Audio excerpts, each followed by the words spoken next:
Welcome to Nonprofit Expert, presented by Donor Perfect.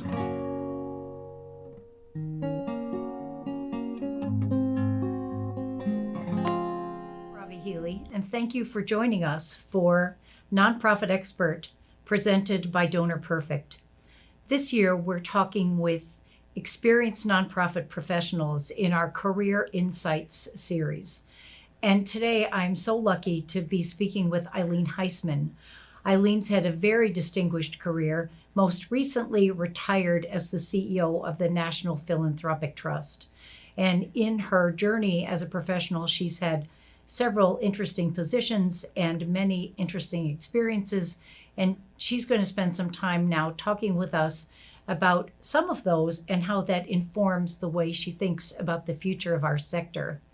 So Eileen, I'm absolutely thrilled to have you here this afternoon and to talk about what we think the future of our sector might look like. But before we dive into that, why don't you fill in a little bit more about the career you've had, the opportunities you've had, the places you've been? Sure. Thank you. It's great to be here. And when I first got into fundraising from the AFP side, you were one of the people I looked up to and knew, and people would talk about you all the time. So fast forward, but I don't know how many years. I don't want to even say.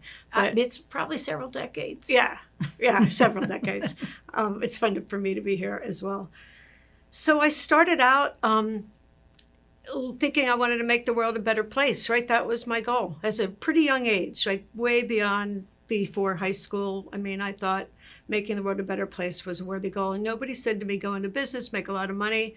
But my parents said to me, just pick a job you really want to do. So this is really how I looked at job opportunities. I mean, this is pretty nerdy. We used to get the Sunday New York Times, and this is way before the internet. And in the back of the whatever current events section, there was all this job listings. Not business jobs, but nonprofit jobs. I don't know how why they segregated them. And so I used to read those job descriptions. I was probably in early high school with a really fine-tooth comb and thinking, okay, I want to do a job like that, or I want to do a job like that. And that's how I formed this idea of what I could do and what skills I would need. And that was when I didn't even know anything about the sector. My parents didn't work. My parents were both in healthcare. And so then fast forward being a freshman in college, and my freshman roommate is there. And I never met her before. We were total strangers. And this is very sexist, but I said to her, what does your dad do? Right? I'm embarrassed that I said that now, but at the time, that's what I said. And she said, he works for Prudential Life Insurance, and he gives away money for them. And I said, what? And he was the grant making, the CSR person for Prudential Life Insurance in Newark and their big corporate offices. And I said, I think I said something like, wow, you can get paid for that? Or I either said it or thought it. And then I ended up meeting her dad, who was quite a gentleman. And so you can see the seeds of this, yeah. Right? You can see seeds. And my mother was really active in civic affairs and League of Women Voters, and my dad ran for school board. So they were both involved in the community. And my mother used to take me. There was some pretty poor kids in our neighborhood who were part of a Girl Scout troop my mother ran, and my mother used to take food over to them, and she always made me go with her to drop the food off. And then she would say no to talk about it to people because she didn't want them to be embarrassed that they were getting free food. So I go to college, I get a bachelor's degree at Carnegie Mellon in psychology, and then I did a year working in a mental health inpatient in between, and then I went to graduate school at Michigan in social work. And I didn't, there was the thing called the macro. There was the micro, which was clinical work, and then there was macro, which is like organizational work inside the nonprofit sector. And I majored in social program evaluation at University of Michigan. And that really just put me in this career path, but I still didn't know about fundraising. But I was interested in politics, and I did an internship at Congressional Budget Office, and then I ended up getting a job working for Joan Spector in City Hall during her first term. And I loved politics. I just loved it. And I worked for Arlen too for a little while. But at the end of the 4 years, she was running for re-election, and we were the staff members in City Hall in Philadelphia who work in city council are the only people allowed in the whole city government, allegedly, to get involved in political campaigns. Because it's really hard to, when you're working in a councilperson's office, to delineate this is a campaign thing, this is a work, so I was allowed to do political things there. And she asked me if I would help her do these fundraisers. And I said, yeah, sure. So, I was putting these events together and charging and like being at the door and collecting money and getting remarks ready and all this stuff. So I did that. And at the end of and she won re-election. And at the end, she said, you're really good at this. You should think about doing this professionally. And what my answer was?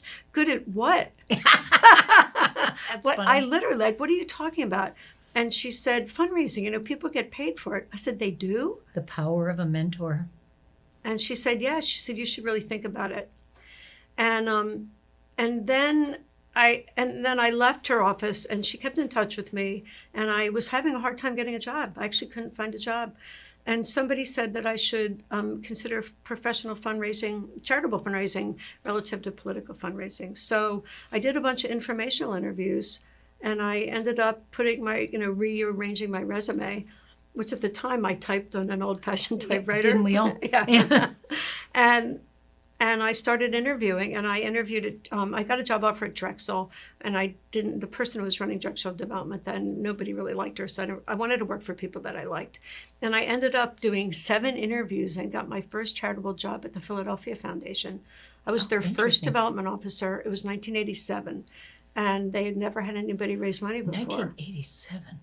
Interesting. You would think. And community foundations were, and still have to raise money to keep their public Right. support tests for being public charities. And so I didn't know what that even meant at the time, but now, but then I started working there, and I had been working in campaigns for about 2.5 years, political campaigns. And I couldn't believe how boring I thought it was. There I was, it's endowment money, it's long-term, and it was bequest money waiting for people to die. I mean, getting them in the will. I'm like, oh my gosh. And I was used to this incredible fast pace. And it was the opposite. And I thought, I can't stand this. And I was calling my political friends up saying, you got to get me out of here. I can't stand it. And then one check came in for $650,000. That I'd never seen a check, because at that point the max you'd give to a political candidate, Senate, was $10,000. So I missed something. I became the finance director of Arlen's '86 re-election campaign to the U.S. Senate. So I went for Joan and went to Arlen, and so that was a national job. And that's when I couldn't find work after that. That was pretty scary. And so the Philadelphia Foundation took a chance on me, and I went in there and then didn't like it, and then got this check for $650, and then I was like, oh my gosh. And then I thought, wow, this is a lot of money. And then literally overnight, I went from I can't stand it to I'm going to figure out how this check got here, and I'm going to figure out the path that it took and every behavior step I could track, and then I'm going to figure out how to do it and do it really well. And that was like, one thing happens, and I was like, okay. And I came to work the next day, instead of like whining and like really fetching and like I was ready to rock and roll. So I went on this path. I started interviewing. I talked to a lot of people, but I said, what are the 10 fastest growing community foundations? And they told me, and this is before Zoom, I make phone calls, introduce myself, how to get through their secretaries or administrative assistants. And I interviewed the people who were raising money from the 10 fastest growing community foundations in the country. And I collected all this data, and I put it together, and I created a plan for the Philadelphia Foundation. And it was all based on data, right? It was a data-driven plan. It was 87 to 92 is when I was there. And I just got started. I got started doing it. And it's actually that plan that when I went to NPT, I made into a national plan. Like I just pulled out my plan. The fundamentals were the fundamentals. Exactly. But in the interim, I realized that I became a mother, and I also realized that I needed to hone some more fundraising skills, because being a political fundraiser was good for sort of annual giving. But and so I ended up, and I liked plan giving a lot. So I worked at the Philadelphia Foundation for almost 5 years, and then became director of plan giving at Einstein, and then moved to Abington shortly after, where I was director of plan giving, then director of development under Nick Costa. We were just talking about Nick, and worked with Beverly Goldberg, who's a rock star. And I ended up sort of learning the tools of the trade at a really hands-on development office at a hospital that had a huge donor base and very loyal donor base. And I learned about recognition there. I learned about stewardship there. Beverly was a great teacher. And Nick was very by the book. He was actually writing a book at the time. And so I got to be a student of these incredible craftsmen who were right around me. And it was really fun. I mean, and I'm like a spongy learner, but all of a sudden the world seemed small. Like there I was in this 10-mile radius. You know, it's like, this is not all there is to life. And I'd just been working, Arlen's campaign was national, really, even though it was Pennsylvania campaign, the fundraising was national. And so I heard through the grapevine that Pitcairn Trust Company was starting this entity called the National Philanthropic Trust. And I thought, wow, it'd be cool to do this nationally. Like that would really be cool. And it's near my house. And I had this whole thing. And so I made a cold call kind of. And it was not completely cold, but it was pretty lukewarm. Cold. Yeah. A lukewarm call. It wasn't a hot, it was like, I had one intro to them, right? It wasn't like I called out of nowhere, and they said, come in. And then they talked to me and I talked about, all the things I just said to you. And they offered me a job. And then I said, they didn't have a job description. So they gave me this job description. It was for like a private banker type, like a relationship manager for a private bank. And I came back and I said, I don't think this is really what you want me to do. Like, this isn't really the job. It's like a banking job. And they said, okay, you write it. I said, okay. So that was in 96. And then for 2 years, and then they gave me a promotion within those 2 years. And then this person who was president stepped down. It was a family member who I loved and ended up going on the board, and that he went on the board. And then they promoted me to be CEO, and that was in 98. And I raised the first, $1 million gift within a couple months. And then I took my plan from Philadelphia Foundation with all these fundamentals, and I said, okay, it's not going to be the region anymore. It's going to be national. And I scoped out what that meant. And I just started on my way.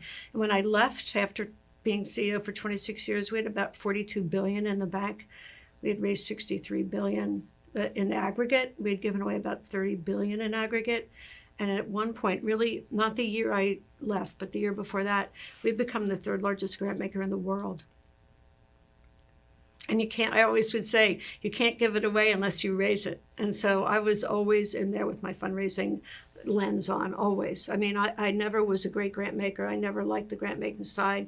And most donor advised funds, donors don't need grant or want grant making support. So I was really looking through that lens, and so I never looked back after that. And that $650,000 check at the Philadelphia Foundation was like this pivotal moment. And I remember, when you remember those moments in your life, you remember Absolutely. I was standing near the front desk that had a high counter, and I'm pretty short, so the counter was pretty high.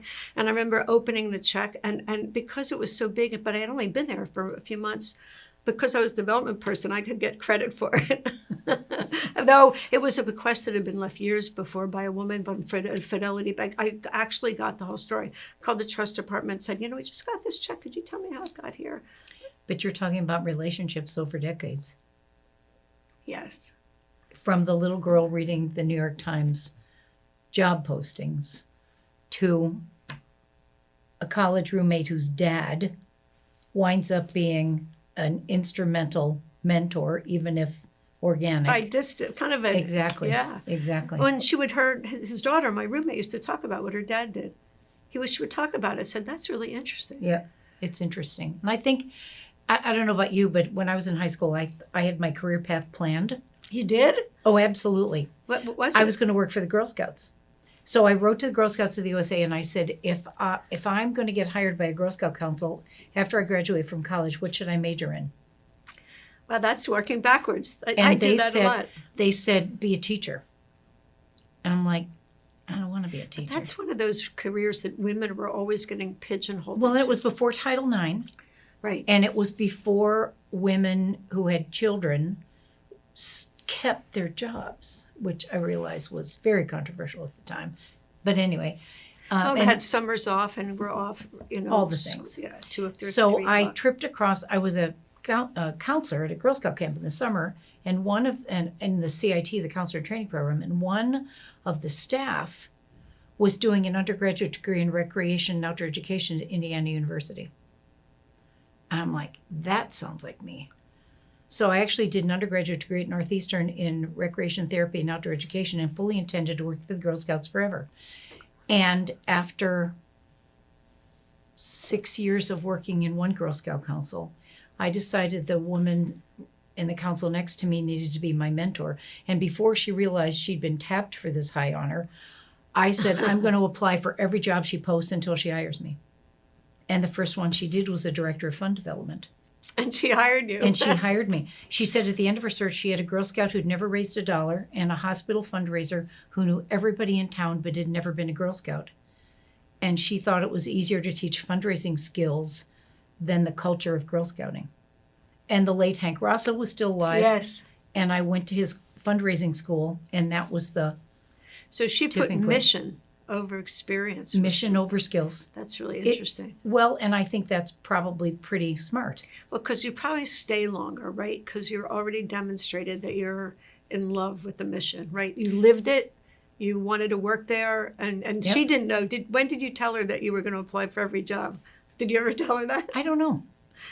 I don't know if I did. That's something I would wait like 3 years to tell somebody. I don't know that, and it's a long and boring story, but I only worked for her for about 2 years till I wound up moving here.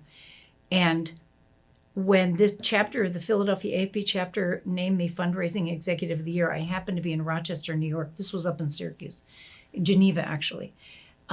I told her I was coming, and I brought the National Philanthropy Day program with my picture in it and took it to her and said, look what you started. And she said, I knew you would be good at that. That's so great. I don't know what you're good at. But that's like Yeah. Joan Spector. Yeah, and you know what? She kept in touch with me until she died recently. Like we would have dinner. She had dementia at the end, so it was harder to have a dinner with her because she wasn't quite all there anymore. But she said, Eileen, I know you're doing really well. I mean, she would always, and I thought, this whole thing, you're good at it. I'm like, good at what? Like, I'll never forget that conversation because I didn't know what the what was because I said there's not much to it, which is such a bizarre thing. But I mean, the political fundraising piece for city council, it was a pretty limited little box of things that toolbox that I just used over and over again. But I was disciplined and I like to get things over the finish line and I'm competitive with myself. So if I raise a certain amount, I should get more and follow up. I'm good at follow up, like all the stuff that makes fundraisers good. And it's not like I had to teach myself. I'm just that way naturally. But I think that's what's different now about decades ago. There wasn't a glide path. And now when you look at people coming into the sector intentionally, if you look back on the pivotal moments, not necessarily in your career personally, but in the sector. Right. When you think about what the next 10 years, the next 20 years, the next 30 years, because I think you're a generative thinker. I mean, you want to be excellent today, but what's tomorrow going to bring? And how does tomorrow stay excellent while you keep today going? What do you think might be shaping? I call that sitting on top of the mountain, standing and looking over. Because I think if you're a CEO and you're good, you have to be worried about the day-to-day, but you have to get on top of the absolutely. mountain. Yeah. So what would you... So, I have the great privilege of teaching a philanthropy and fundraising course at Penn, a graduate course. I cold called the dean 20 years ago, and he didn't call me back, and I called him 2 more times. I called him 3 times, and he finally called me back. And I was CEO of NPT at the time, but we were so small. That was a great title of like a very tiny thing, but he finally talked, and I went down and ate lunch with him and the dean at Penn of the School of Social Policy and Practice. And he said, why are you chasing me around? I'm like, well, because I have this idea. And I said to him, it took me about 12 years to put all the facts and figures and kind of constructs together about how money goes from individuals, and foundations, corporations into the nonprofit sector and as a fundraiser. And that framework is like, it took me a long time, but I said, what I'd like to do is take what I learned and distill it into a course and teach it to people that are going into the sector so they can do it smarter, faster, better, and easier than it took me 12 years to kind of, what's this world I'm working on? And he looked at me and I said, I was talking at Temple. I have somebody at Temple, but I'd rather do it here. He goes, don't go to Temple. I'm like, okay. And he said, you're hired. And I said, really? And he goes, yeah, but it's going to take you a while to get into the classroom. And he said, because you have to have a full 14-week syllabus. You have to have every reading. You have to have every class, all the 14 weeks mapped out. And you have to have a grading rubric, everything. And he said, you don't just walk in. And I said, okay. And you know what I did? I took my AFP outline for the orientation course that they used to teach at Villanova. I took that and I kind of mushed it around and made it my own. It had all the fundamentals. I literally took that. I took it out, and that was my framework and my course. That was the framework that I used, and that was over 20 years ago. And I never teach the same thing twice. But the benefit of that class, and I have about 600 former students all over the country, even the world, many of whom I'd say 80% work in development. And a lot of them come in saying, I don't really like this stuff, but I feel like I should know it. I want to work. I mean, they come in sort of whiny. And it's like, and I just ignored that. Like, I said, okay, well, first class, I make everybody go around and tell me what they want to learn, because I kind of want to know everybody's baseline. And by the end, almost inevitably, from whatever they said at that first class, take them, you know what, I know I was sounding negative at the beginning, but this is really interesting. You make it really interesting. But the other benefit of that course is that I get to see the next generation of young people who are going to be taking all of our jobs and going to be doing this radio show podcast instead of us, right? They're going to say, oh, I remember those two women, right? And you know what? We're going to be in really good hands. So what do you see from the top of the mountain? I think that the sector, well, right now, at this moment in time, because of all the federal cutbacks and decisions that are getting made, I think we're in an unusual crisis spot. So I'm going to put that in the parking lot for a second because that's relatively recent. But I think the sector is going to grow and thrive. I think they have the mission-driven pieces are the same, but the tools that they have are really, really different. I think to fundraise and to also, execute, right? Just artificial intelligence alone, right, is an amazing tool that unimaginable even 10 years ago.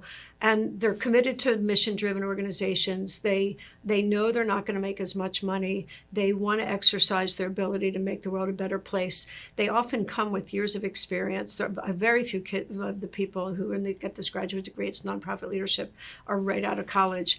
And they're really committed to being excellent. And so I'm very confident that we're going to be in good shape. I think from a policy point of view right now, we're watching some deconstruction going on, and we're going to have to work really hard to reconstruct when this place where we are ends or comes to a kind of a saner moment in time. So it's a scary time right now. I mean, I was CEO for 26 years. I have to say, I'm still teaching, I'm doing some consulting, and I'm writing a book.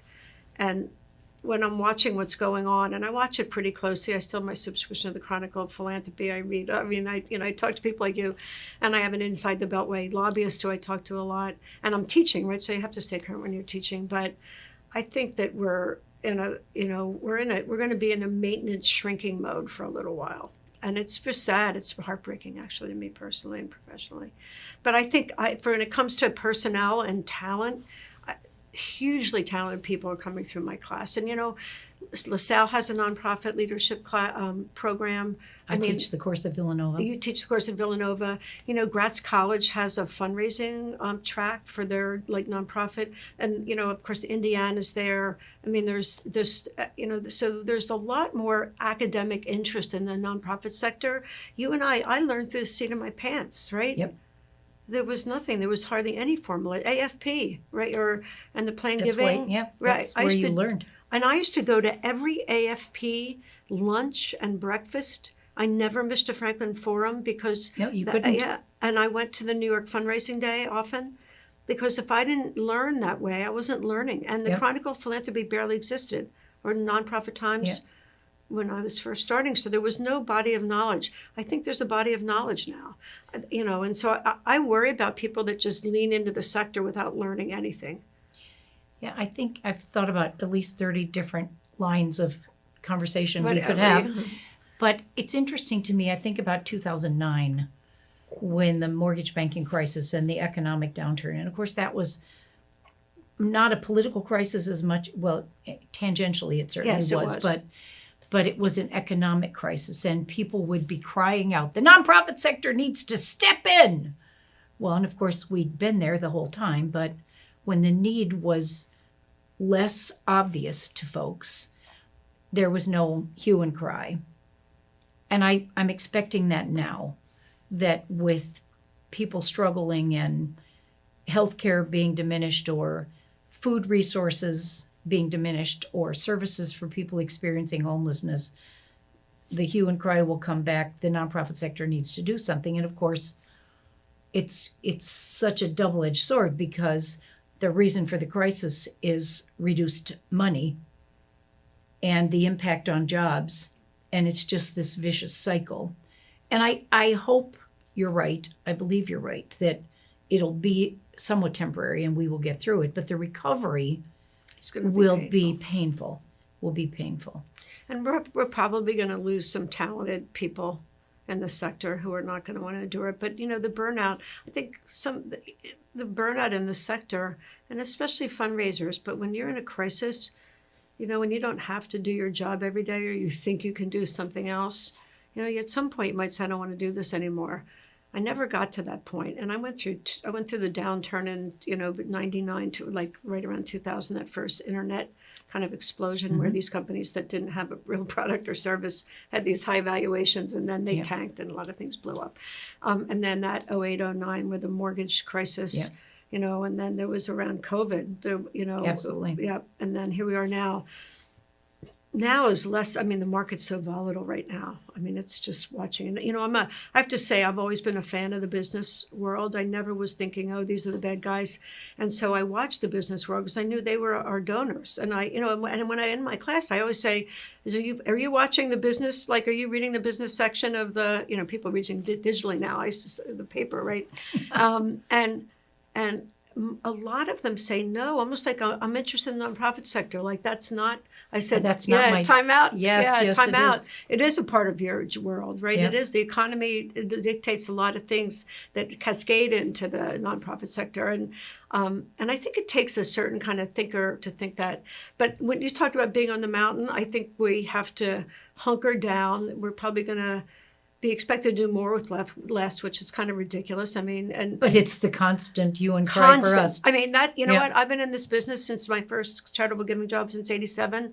I've heard that since '87. And it's 2025, right? And it's the never any overhead, only program focus, never any R&D, only guaranteed success. All the things that on the business side of the table would never be a thing ever. The demonization of overhead by the original charity navigator leadership was one of the worst things that's happened in this sector in 30 years, because strategic planning, having good equipment, branding, and research and development, and program evaluation, and all these things that you need to figure out how to run, management training, having bench strength. All those things that the for-profit sector take for granted, especially the big, they're demonized and all that. And when people say overhead, I said, wouldn't it be great to have a strategic plan? I try to kind of break it down, what overhead means. And when you break it down, people don't push back as much. But this overhead has just become this, like, a terrible word. Oh my gosh, and you know what? Even though Charity Navigator has changed its tune, when I would talk to donors at NPT, and they were when I was so close to them, as we got bigger, I got farther away, but they would say, well, I don't want to give to overhead. That was a hue and cry. Yeah, there was a 100 Women Who Care group in Chester County a few years ago that I was active in before COVID.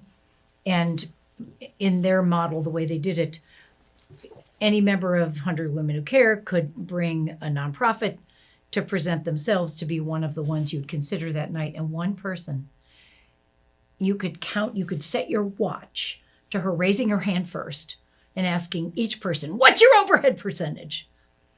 And I wanted to take her aside and say, do you have any idea what you're actually asking? Don't plan. Don't train your staff. Don't plan. Don't supervise well. Don't provide them good infrastructure. Don't provide them good tools. Don't provide them good equipment. Don't allow them to get training. Don't do program evaluation, but do a really good job and have the data that you need. Right? All the things.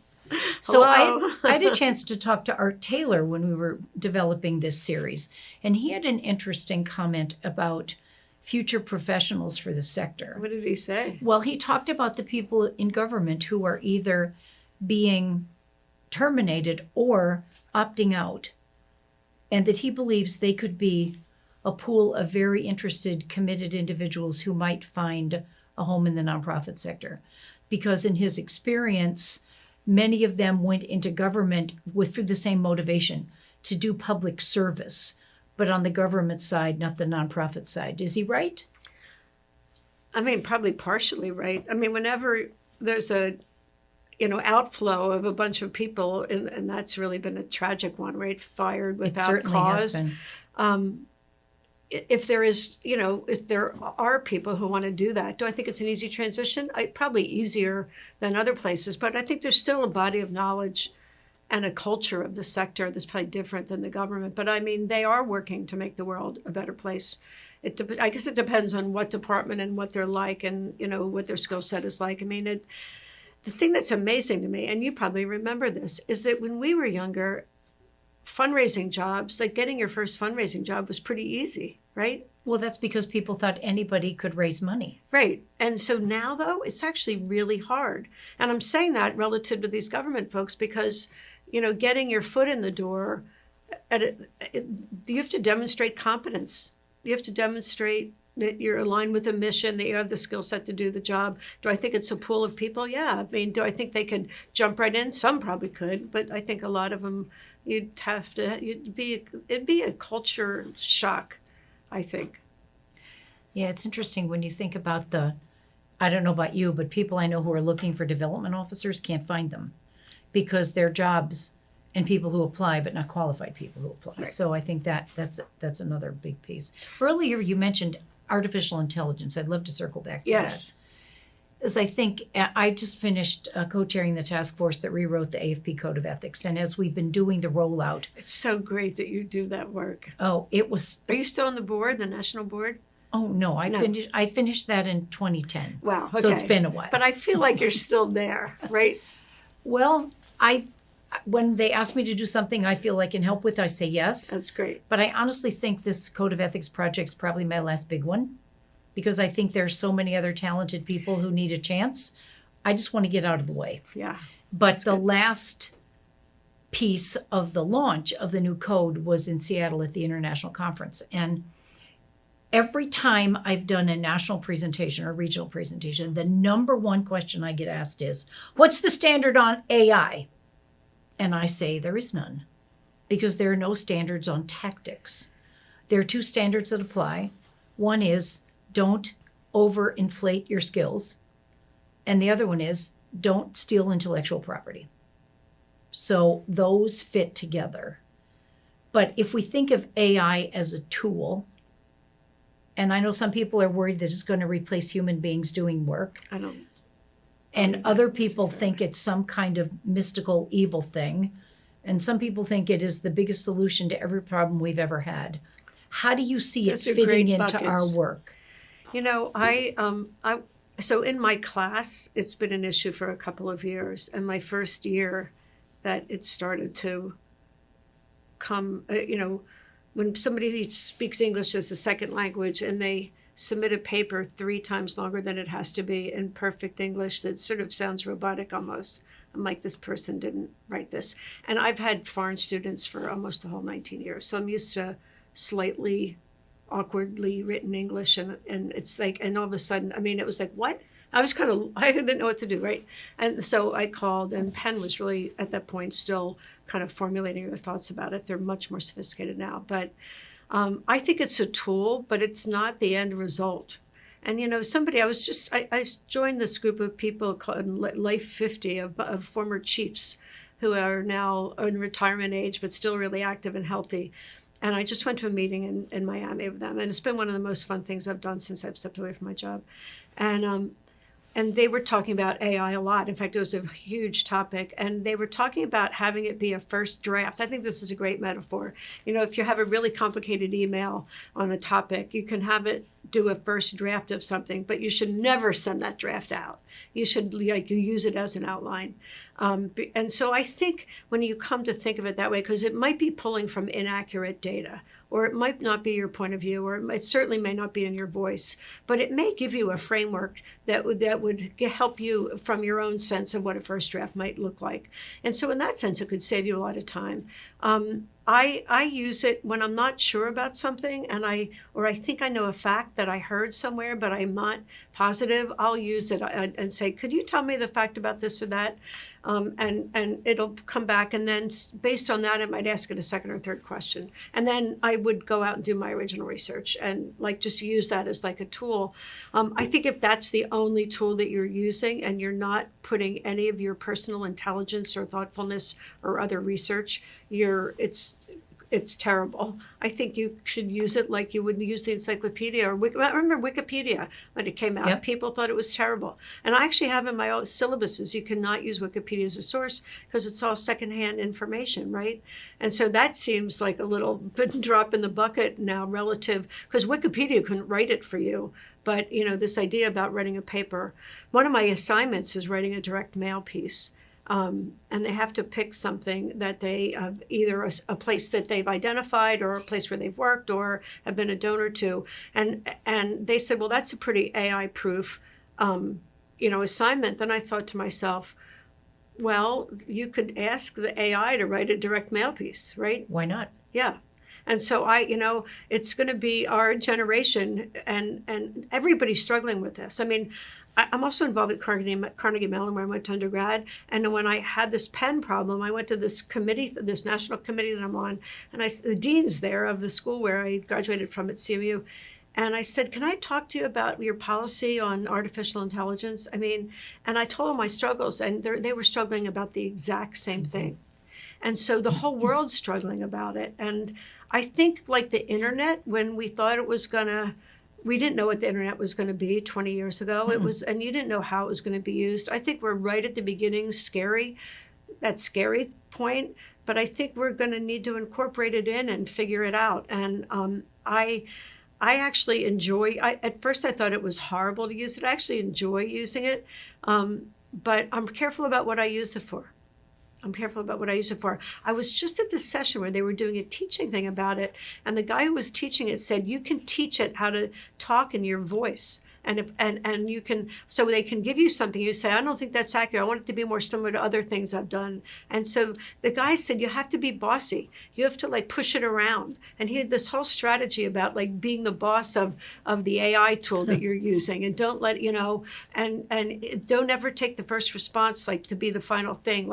You got to form, and so the way it works now, 5 years from now, it'll probably be way more sophisticated. 2 years from now, it may be. Yeah, right. My brother, who is a chess master and lives in a different intellectual world than I've lived in, he thinks that it's going to become smarter than people and faster thinking than people, and that there's a whole group of kind of people that are terrified of it, and he sort of lives in that world. So I know when I see him, not to talk to him too much, because he makes me really nervous, even though I love him and he's my brother, and he tells you why. He tells me why.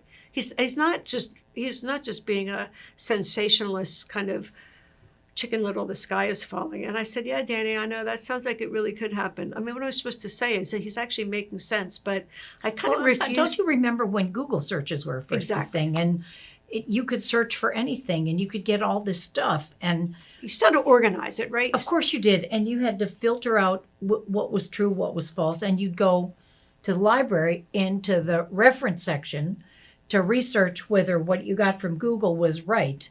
We remember card catalogs and doing your own research. Yes. In my opinion, AI is no different than, the 10-cent photocopy machine in the library where you'd copy a page and take it back to your office and use that. It's just faster, right, and it aggregates a lot more stuff. But you need to make sure that you need to check, right? You need to do some You check. absolutely need to. And I think you also need to decide how you are going to allow it to be used in your own work. Yes. As an agency. not just as an individual. At Penn, it's it's professor by professor. Interesting. They have some general policies, but it's up to you to figure out, because the what gets taught is so broad at Penn. They felt like they couldn't make rules that would fit every class and what the tasks are related. Think of a physics class or my fundraising or what Wharton's teaching. Or English literature, right? To make a policy that fits all those classes doesn't. They just decided not to do it, but they have workshops at the wazoo. In fact, tomorrow I'm taking probably my 6th Penn workshop on use of AI in the classroom. You've talked a lot about the body of knowledge and the impact that the present body of knowledge has on people starting their careers or early in their careers. When you think about skills and leadership qualities for people who are going to be in these chairs 40 years from now, what skills do they need? And what leadership qualities do you see as the most useful? It's one of my former board chairs said to me, and then she said it publicly. She said, "Eileen, you're an EQ CEO." And I said, "What does that mean?" And she said, "You don't live by the numbers, though you know the numbers. You live in the emotional intelligence of managing." She says, because you have somebody who knows the numbers right next to you, which was true. Before I became a CEO, I thought, if I ever become one, I'm going to need a really good finance director or VP for finance or CFO, because I just don't go there right away. But I like it. I like looking at the budget, but I don't put the budget together. And so I think that CEOs need the emotional intelligence of understanding what motivates people to go to the office every day, how tasks get assigned relative to a strategic plan, how to articulate a strategic work, how to motivate people, and how to respond to a board. Working with the board is a huge part of my job, and if you're going to be in a chief role, you have to deal with the board. The board are business people that have different stakes in the ground, that come from all different disciplines, who maybe never ever worked at a nonprofit, and then all of a sudden they're basically supervising you, right? So you have to really be cognizant of that. I was always trying to see the world through their eyes, each of their eyes, right? Not their collective eyes. And then you have to be a jack of all trades. I had to know about technology. So I think you have to need to know at least a little bit about everything that's going on in your organization. And so you have to have a wide breadth of knowledge. You have to be really attuned to people. You have to understand what motivates people. You have to be able to read and understand a budget and or work with it when it's not working. And then you have all these external things. So you have to have eyes in the back of your head. And you have to like that pace and if you're somebody that's really rigid, that likes black and white, and I'm not done my task yet, so therefore I can't get to that, don't be a CEO. Because you have, I would come with my list, and sometimes it was written, and sometimes it was in my head of what I was going to do in a day. And there were days that as soon as I got in, there were little fires to put out, a big thing had happened, somebody had decided to resign, or somebody else became pregnant, or somebody else was having a hard time with their families, or mental health issues, or and so I would come in with what I thought was going to happen that day. And many days at the end of the day, the list was still there. The list was still there, and I had to make sure that the trains were running on time, even though my list wasn't getting done. So learning how to delegate, I learned a lot of it on the job, and I learned some of it by watching managers that I really, really liked. So when I worked at Abington Hospital, I thought the CEO was brilliant, a guy named Felix Pilla. I think he's recently died, but he had been a frontline nurse, and his mother was a immigrant from Italy, and he was this little Italian guy, and he sort of looked like a frog, brilliant guy. And because I was a fundraiser, I had access to him, even though I was many, many steps below him. And so I would see him, and he liked me, and I liked him. And I said to him once, I was there for about almost 5 years, I said, what is your management philosophy? Because the hospital was brilliantly run, really. It was clean. There were no clinical, people weren't suing. It was pretty amazing to work there. And he said, he goes, I believe by management by walking around. And I said, what does that mean? And he said, I talk to the people that clean the floors. I talk to the people that are in the operating room. I talk to the people in the cafeteria. I talk to the doctors. I talk to the nurses. I go to the emergency room. So I go and I talk to people and I watch and I listen. He goes, I learned a ton that way. And then he said the other thing, and I'll never forget this because this was really antithetical to how I thought about the world at that moment in time. He said, I let people who are good at their jobs and smart, I let them make mistakes and learn on their own, even if so they tell me what they're going to do, and I might not agree with it, but I let them. He goes, if somebody's going to die or be threatened by it, I don't.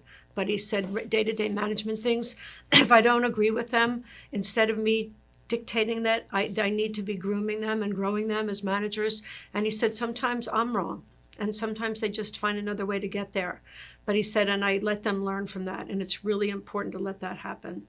I never thought, I was at the age where I never thought about that. And so, and he said, and I paid my dues. He went up, in different jobs. And one of the things, and so I paid my due. I did, I had all the incremental steps before I got to be a CEO. And it's been really interesting to watch the younger generation. Like when I use the phrase paying your dues, some of them get it. A lot of them don't get it. Or they think if they did one or two good things, they paid their dues. But sometimes the dues take a long time, And so, to be a student and a sponge of people around you and to really be a good listener and to ask questions. And the other thing I learned really early on is never jump to make a conclusion based on one comment one person says, because there's often another side of the story. Or 10. Yeah, so collect a lot more information. And I had this temperature. I trust my intuition a lot, which I think intuition is a combination of experience, knowledge, previous things that have happened to you. I'm not sure it's like spiritual in nature, but if I was uncomfortable making a decision, especially a big one, and I could feel it, I would say, I guess I don't have enough information, and I would sleep on it. And something that would make me really angry the day before, a good night's sleep, I would get up in the morning and feel totally different with the same set of facts. And so I came to watch myself and knowing that I shouldn't be making this decision now. I need to calm down, or I need more information, or I need the other side of the story, or there's something here that doesn't feel right. And so I think all those things. Do you need to go to business school? Maybe. Can you learn it on your own? You can. But the EQ part, I think if you're not good at EQ, you can learn how to read people and read things. You have to work harder at it. If you're a strict numbers person, you have to learn it. If you're like me, you have to, and my accounting people, the people who was my CFO, especially as we got really big, would laugh at me and they'd say, Eileen, you know way more than you think you know about accounting.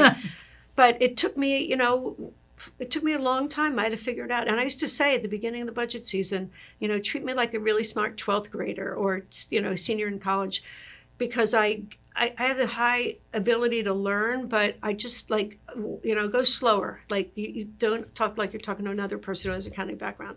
And eventually, I knew what to read, but I still would make sure, am I really reading this right? Is this what it says to me? And I asked a million questions.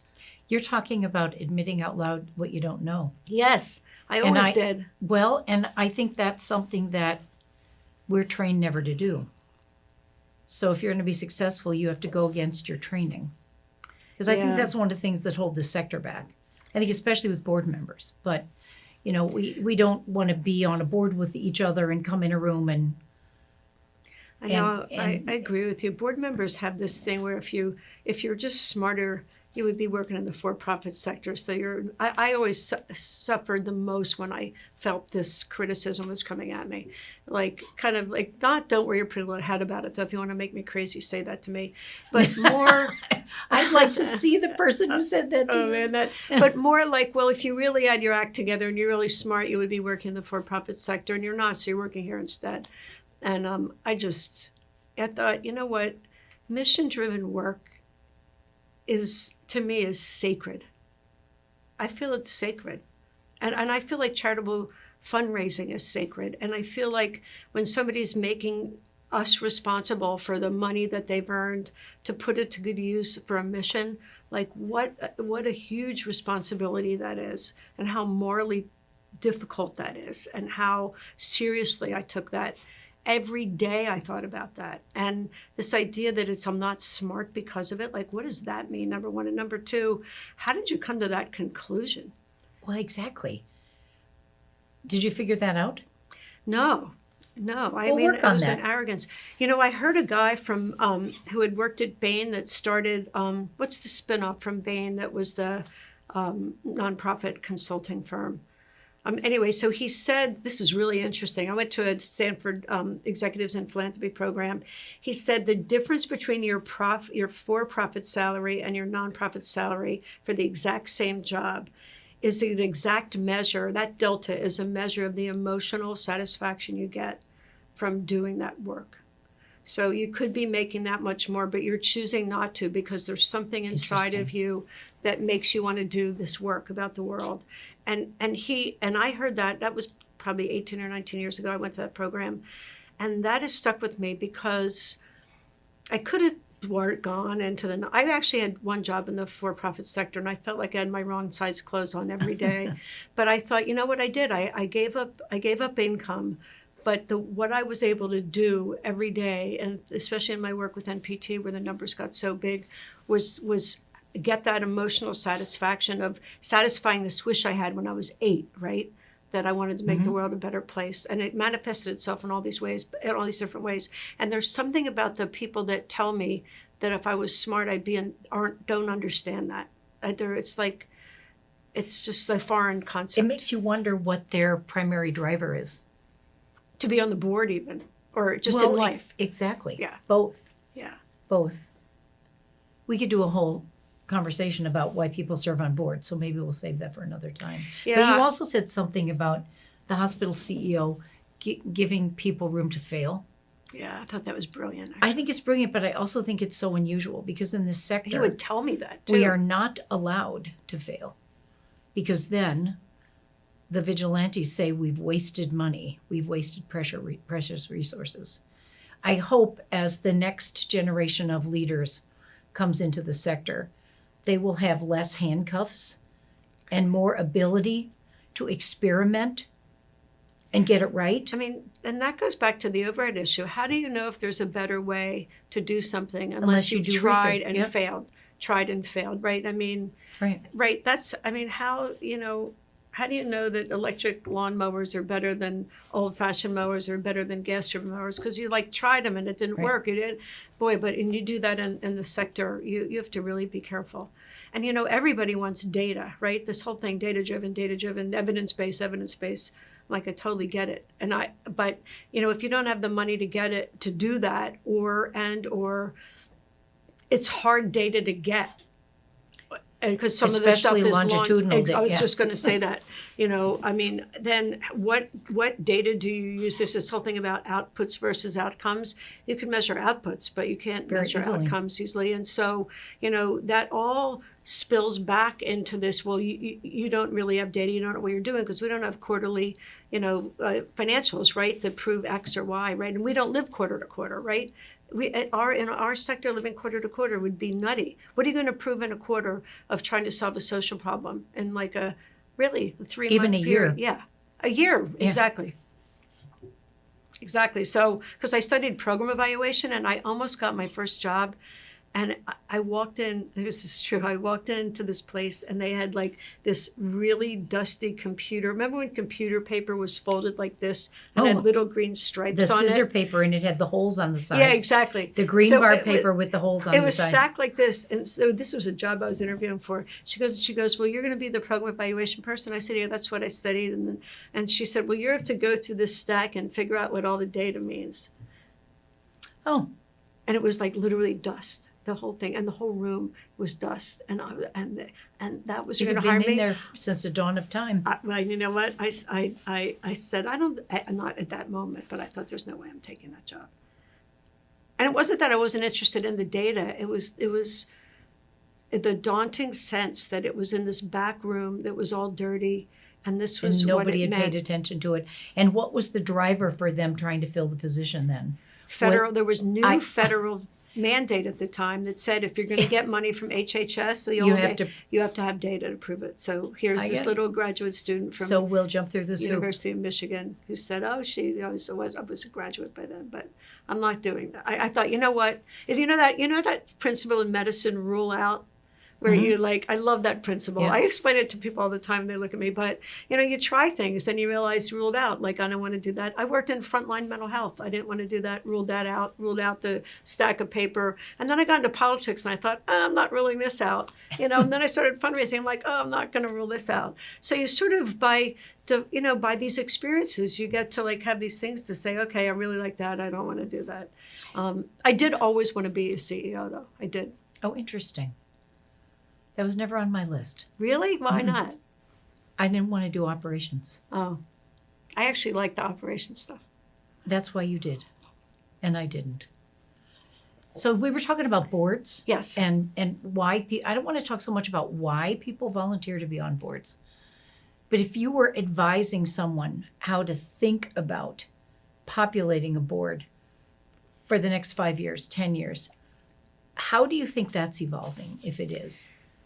I mean, I think part of the challenge is to get younger board members on, but who, use the word but, which always sounds like a negative word, and who are experienced and knowledgeable enough and have a broad enough skill set that they can get on the top of the mountain. Because I think board members have to always also be on the top of the mountain with the CEO.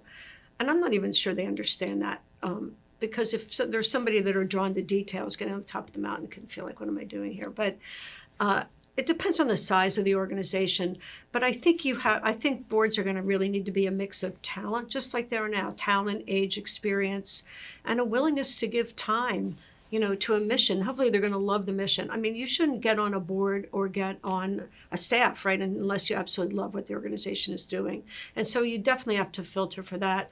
But to have a mix of people, so so whatever you're doing in your organization, especially if you have a risk profile, which probably most organizations don't, but if you know that you have reputation or operational risks or risks related to finance or anything, that you should have somebody on the board relative to the things the organization's doing. So if you need some talent or help in that area, you have almost like an internal senior person there that can like have some wisdom, but know enough to know that they are not supposed to be telling you what to do, but giving you a kind of framework to how to think about it. And that's like what I just talked about. To me, that's one of the biggest issues on board is the board sometimes doesn't know that they're not the manager.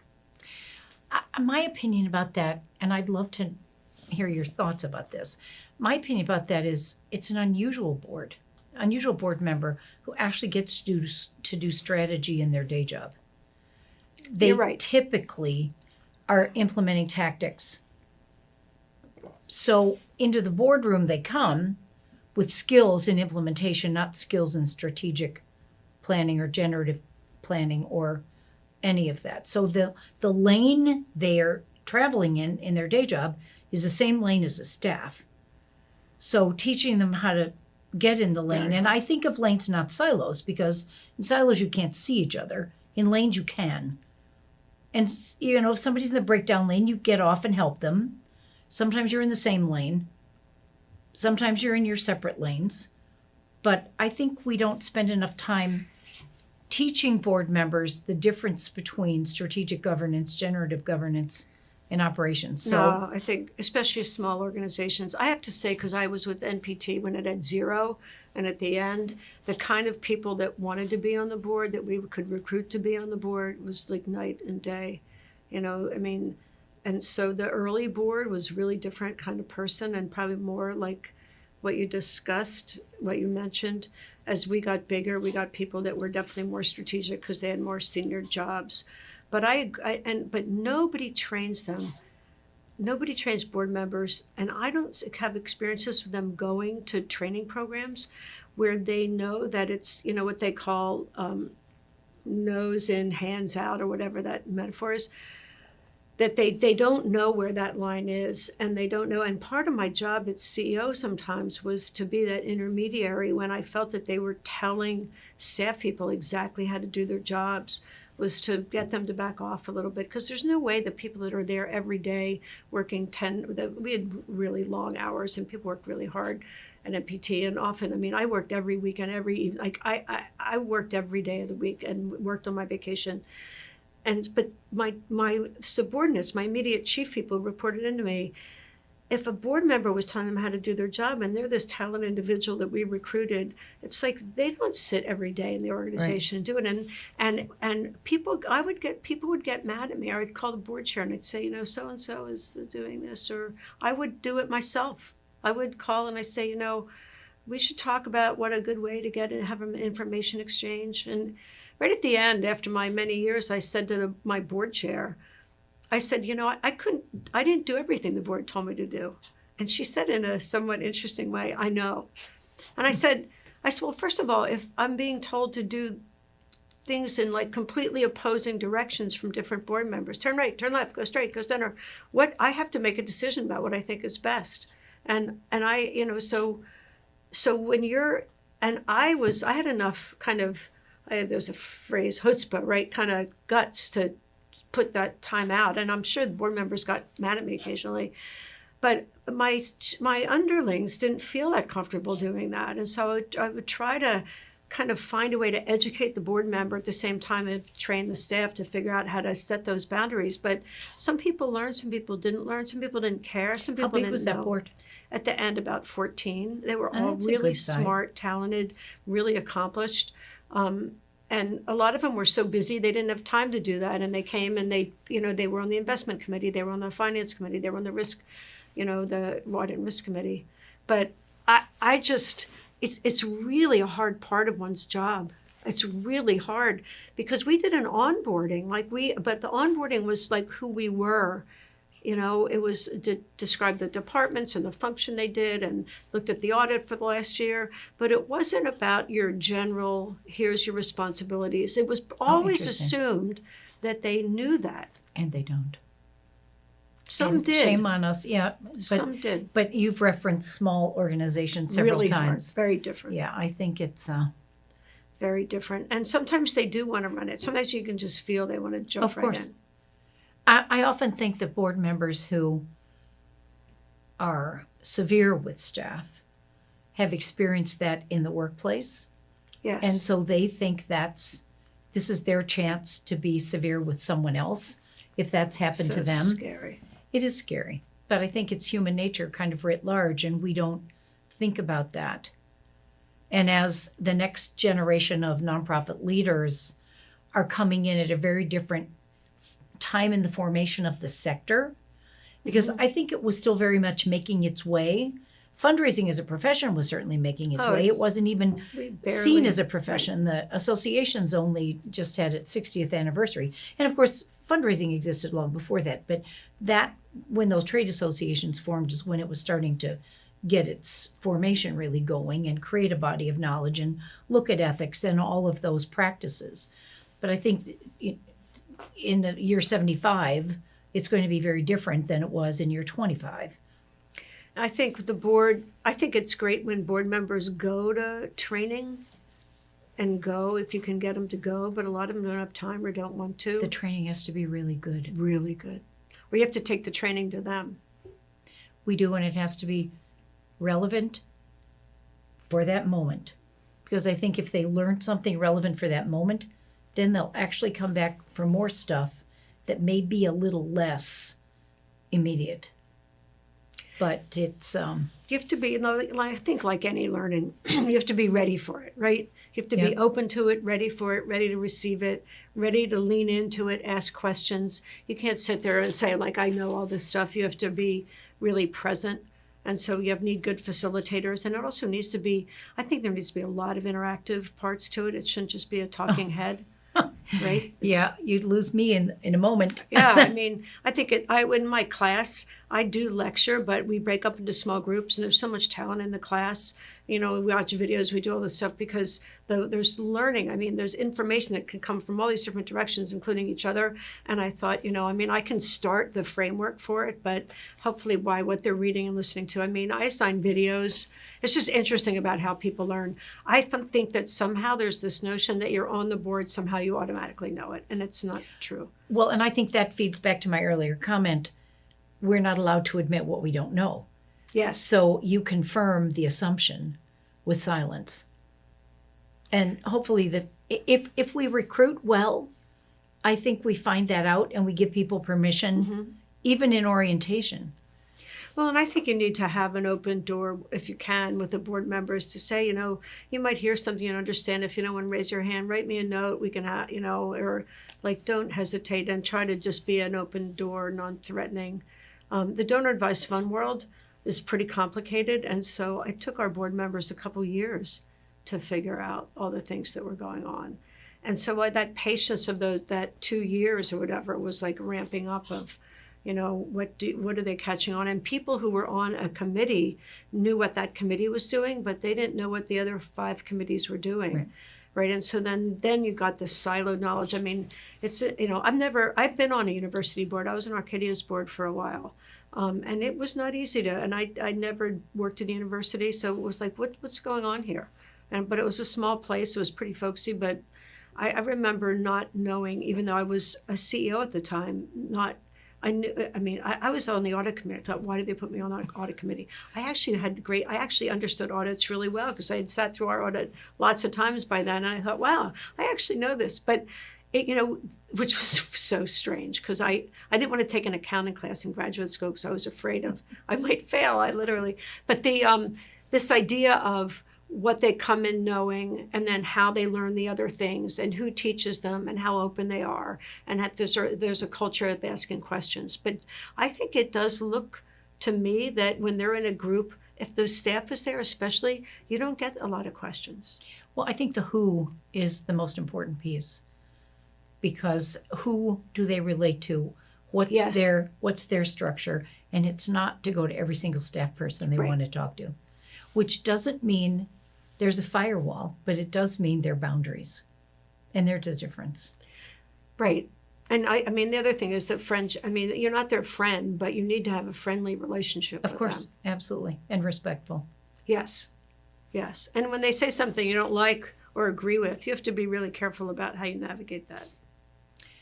So we could probably continue this conversation for another 6 hours. Is our time up? Well, I have one more question I'd love that? to have your thoughts on. If I was a brand new young professional aspiring to have a glide path of my own mission passion, but similar to yours, is there a piece of advice you'd give me? I would probably say get your foot in the door in whatever first job you could get. And if you were interested in a donor advised fund work especially, and be a sponge, find a mentor inside, volunteer for things, pay attention to what other departments are doing. If you see internal jobs that you would think would be great, apply for them. I had people that would always find their way sitting next to me at like lunches all these informal things about who how you have friends. I think those relationships, just like with the donors, with your staff colleagues, are really important. Show initiatives. I always used to do more than I was asked to do. That was one of my hallmarks, and I would do it quickly. I mean, do what you're asked to do. Do more research. Come up with things. I used to love people that came in when there was a problem, would come in with solutions when they would tell me what the problem was. So be a problem solver, and show up all the time and work late if you have to, and don't whine. But be a sponge, and if it means that you can stay, inside your organization, you can get promoted. But sometimes you can't stay in an organization and see your way to the top. You have to change. So if you see things that would require you to take your skills and go someplace else, do it. But don't do it every 18 months. And don't feel bad. Paying your dues is really important because every job that you have gives you knowledge and information and talent and management experience if you have it, or even watching a new manager kind of as a model, and just iteratively do that. I mean, I got really lucky because I joined this entity when it was brand new, and we didn't know, and then they made me CEO when we were still really small. I was often wonder if I could get my own job. Not that I want it back, but so there's one way to get is to just go up the ladder and start applying for CEO jobs. So, and there's a lot of CEO jobs that want you to have already been a CEO. So if you know that about yourself, be a CEO of a smaller organization, right, and demonstrate that you have mastery over all the CEO things, and go to school and don't hesitate to learn, ask questions. I mean, I'm a Wharton Fellow. I went to the Stanford Executive and Philanthropy Program. AFP had a one at Vanderbilt that I went to, a leadership training, and they had another one in Indiana. I went to that. And I was at Abington at the time. They were all leadership training, executive skill training. I went to all that stuff, and when work didn't pay for it, I paid for it myself. Yeah, I think it makes a statement about the kind of person you are when you invest in yourself. And obviously it paid off. And but you know what? I got to make the world a better place. That's what paid off. Yes, That's really how I look at it. And my husband says to me now, you don't have to prove anything to anybody else, but I'm writing a book and I'm teaching a second course in philanthropy at Penn now. So I'm teaching a course and another half credit course, and I'm consulting, and I feel like I don't want to hang my brain up on the shelf. I don't think you idle well. No, I don't. Yeah, I'm not. We share that, I think. I'm not. And it's not that I do my yoga and Pilates classes, but I feel like I still have some firepower in me. And so I'm not ready to give up or throw the towel in. On the other hand, I'm not anywhere near as busy as I used to be. And it's nice to not have scheduled mornings where I have to wake up at 5:30. So I do appreciate parts of it. But I encourage people who are drawn to the sector. It's like a calling in a way to do it and to find their way in it. And you can make a decent living. I made one, and I did my 401k, and I maxed out on your 401ks. The power of compounding is powerful. But I think there's something for people who need and want to do it. You should do it and not be scared of it. And we had a ton of people come from the for-profit sector to work at NPT who said, so much more gratifying. I think that's true. Well, thank you, Eileen Heisman, for this conversation with us. And it's so good to see you. You were slightly elder when I came in the field, and often, I just so the world knows this, Robbe would be running Thanksgiving Day or Franklin Forum, and then I was right behind her. Often you were handing that's how I first met you. You were handing things over to me, so I was watching you right behind you. But I hope to inspire others, actually. As I think the sector's not going to go away, and we do really important work. I don't think you have to hope. I think it's happened and happening. But thank you. Thanks so much, Eileen. So we've been enjoying a conversation with Eileen Heisman. This is part of Nonprofit Expert, presented by Donor Perfect. Thank you for listening to Nonprofit Expert, presented by Donor Perfect. For more information and a special offer, visit donorperfect.com/podcast.